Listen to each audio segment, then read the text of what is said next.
You've been involved with 5G and Huawei. You were on this fairly early on. What's your take as we progress with phase 1 to phase 2, that what possibly happens, with this important equipment provider from China, Huawei?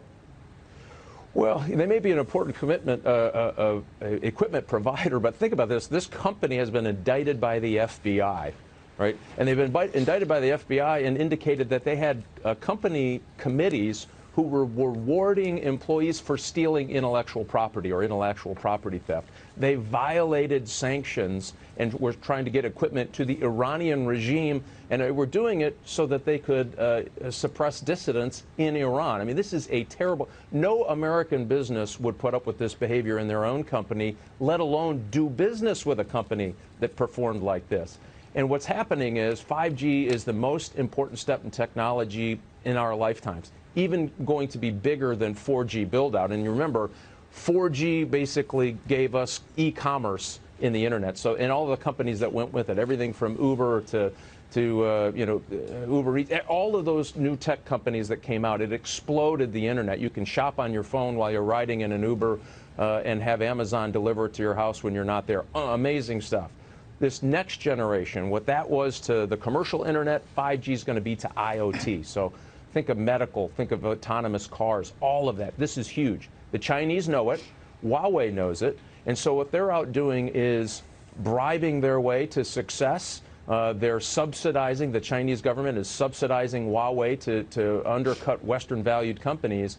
This fight is on. So what we're saying at the 5G Now coalition is, hey, we have to go fast. If we wait 12 months, if we wait 18 months, we're going to lose the fight to Huawei. And do you want the Chinese networks with Huawei gear touching your personal data? I know I don't. Well, not in the U.S., but it's also global standards. So this seems to be U.S. versus China on what will be the standard for 5G for elsewhere in the world. Is that correct? It's not just the U.S., but it's Western valued nations against China. They're just not, they're not playing fair. And again, all of this is good. So we have the Chairman Pai has come out and said, hey, we're going to have this auction of C-band. They call it the Goldilocks of spectrum, meaning has the highest capability and it's the cheapest to implement. And so everything is set up for U.S. success. So just beating on Huawei alone, and believe me, I was there since 2012 beating on Huawei because I know the danger that they pose to our national security.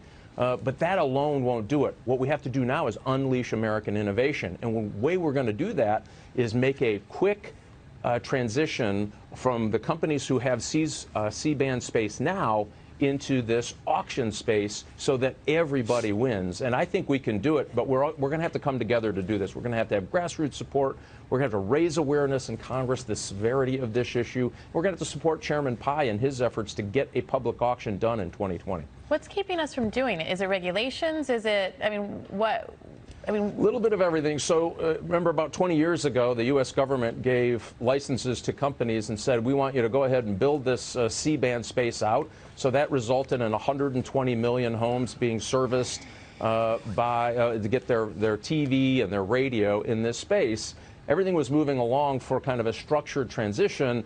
And people said, well, wait a minute, why don't we just take those licenses away and then use it for public auction and then feed the coffers? That's just like a grocery store getting a permit to operate and the government deciding that, hey, boy, they really like that space. All that investment you made, it's too bad, we're going to take it. And so there's this natural friction between government taking and what should be a smooth transition, and let these companies help us with the transition. And that's really where the sticking point is. What does that auction of C-band space look like? And by the way, the Chinese are using C-band space all over the world, and they're able to implement a 5G build-out much quicker than we are. So this is why this is so important. But that's the slow-up. I think right now what we're trying to do is build consensus. Good idea, public auction, but let's do this together, and let's have a smooth transition. Let these companies who are delivering 120 million homes worth of data and video streaming and radio streaming, and let them make this transition in a way that allows them to spend the money to refigure what their company and their businesses are going to look like after the transition of C-band.